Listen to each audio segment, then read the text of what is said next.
کسی شہر میں ایک شریف اور نیک دل آدمی رہتا تھا۔ وہ طبیعت کے لحاظ سے بڑا سخی آدمی تھا، مگر بیچارہ غریب اور نادار تھا۔ دل میں سخاوت کا بڑا جذبہ رکھتا تھا، مگر سخاوت کے لیے اس کے پاس مال زر نہ تھا۔ سخاوت پیسے کے بغیر نہیں ہوتی، اور اس سخی کے پاس پیسہ نہ تھا۔ خدا تعالیٰ کسی بخیل کو مالدار نہ بنائے اور کسی سخی کو غریب نہ کرے۔ عام طور پر دیکھا گیا ہے کہ جس آدمی کے دل میں سخاوت کا جذبہ ہوتا ہے وہ دولت مند نہیں ہوتا، یا جتنی وہ سخاوت کرنا چاہتا ہے اتنا اس کے پاس مال نہیں ہوتا۔ اگر مل بھی جائے تو اس کے پاس نہیں رکتا۔ جس طرح پہاڑ یا بلند جگہ پر پانی نہیں ٹھہر سکتا، اسی طرح سخی آدمی کے پاس مال دولت جمع نہیں ہو سکتی، کیونکہ وہ سخاوت کے جذبے سے مجبور ہو کر اپنی حیثیت سے زیادہ خرچ کر بیٹھتا ہے، اس لیے ہمیشہ نادار اور غریب رہتا ہے۔ اتفاق سے ایسے ہی حالات میں قید خانے سے ایک قیدی نے اس سخی کو خط لکھا: جناب، بہت مجبور ہو کر آپ کی خدمت میں درخواست کر رہا ہوں۔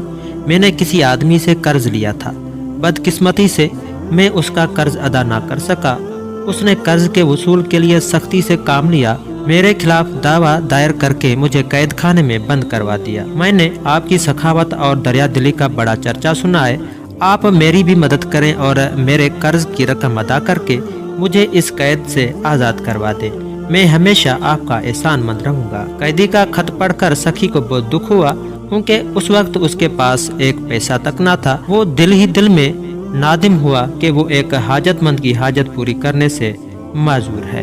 وہ سوچنے لگا کہ کسی طرح مقروض قیدی کی مدد کرے اور اسے قید خانے سے نجات دلائے۔ وہ ہر صورت میں مقروض قیدی کی امداد کرنا چاہتا تھا۔ آخر اس کے دماغ میں ایک ترکیب آ ہی گئی۔ دوسرے دن سخی مقروض قیدی کے قرض خواہ کے پاس گیا۔ اس نے قرض خواہ کو ضمانت دی کہ وہ مقروض قیدی کو قید سے آزاد کرا دے تو وہ چند دن میں اس کا قرض ادا کر دے گا۔ چنانچہ مقروض کو آزاد کرا دیا گیا، لیکن وہ ایسا گیا کہ دوبارہ لوٹ کر نہ آیا۔ قرض خواہ کو مقررہ مدت میں پیسے نہ ملے تو اس نے مقروض کی ضمانت دینے والے سخی کو قید خانے بھجوا دیا۔ غریب سخی نے اس پر کوئی احتجاج نہ کیا اور نہایت صبر و خاموشی سے قید میں وقت گزارتا رہا۔ جس قیدی کو اس نے آزاد کرایا تھا اس نے بھی سخی کی خبر نہ لی۔ کچھ عرصہ بعد ایک شخص سخی قیدی کے پاس آیا اور اسے غور سے دیکھنے لگا۔ پھر اس نے حیران ہوتے ہوئے سخی سے پوچھا: قیدی، تم چور، ڈاکو یا قاتل تو معلوم نہیں ہوتے، پھر یہاں کیوں قید ہو؟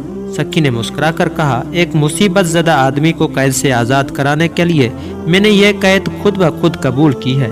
میں سمجھا نہیں، ذرا کھل کر بتاؤ، اس شخص نے چونکتے ہوئے پوچھا۔ سخی نے جواب میں ہنس کر کہا: میں اس سے زیادہ بتا کر اس آدمی کو بدنام نہیں کروں گا۔ کافی عرصہ گزر گیا، حتیٰ کہ وہ غریب سخی قیدی قید خانے میں ہی مر گیا، لیکن اپنے کردار اور صبر و استقامت سے جو دوزخ کی ایک ایسی عظیم مثال قائم کر گیا جو ہمیشہ باقی رہے گی۔ دنیا میں دوسروں کے خاطر رنج و مصیبت اٹھانے والے مر کر بھی نہیں مرتے، ان کا نام قیامت تک زندہ رہتا ہے، اور وہ دوسروں کے لیے نیکی، ہمدردی اور قربانی کی ہمیشہ مثال بنے رہتے ہیں۔